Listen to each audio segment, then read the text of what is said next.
और इसराइल और ईरान के दरमियान 12 दिन से जारी हमलों के बाद आखिरकार जंगबंदी हो गई। इसराइल का अमेरिकी सदर डोनाल्ड ट्रंप की तजवीज़ कबूल करने का ऐलान।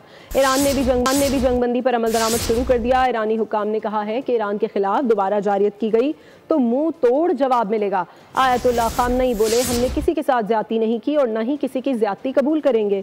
अमेरिकी सदर ने फरीकैन से जंगबंदी के खिलाफ वर्जी न करने पर जोर दिया।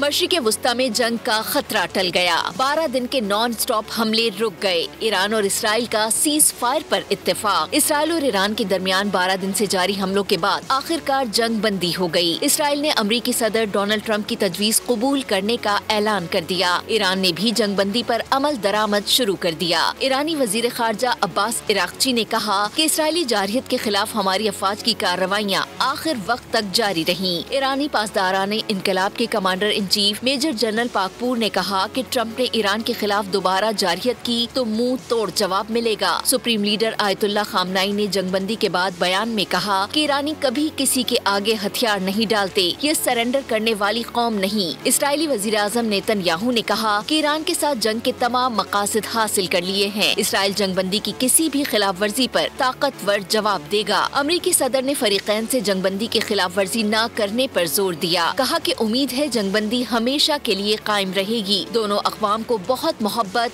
अमन और खुशहाली मिलेगी। अगर ये दुरुस्त रास्ते से हट गए तो बहुत कुछ खोएंगे। सब्सक्राइब करें और बेल दबाएं ताकि कोई खबर रह न जाए।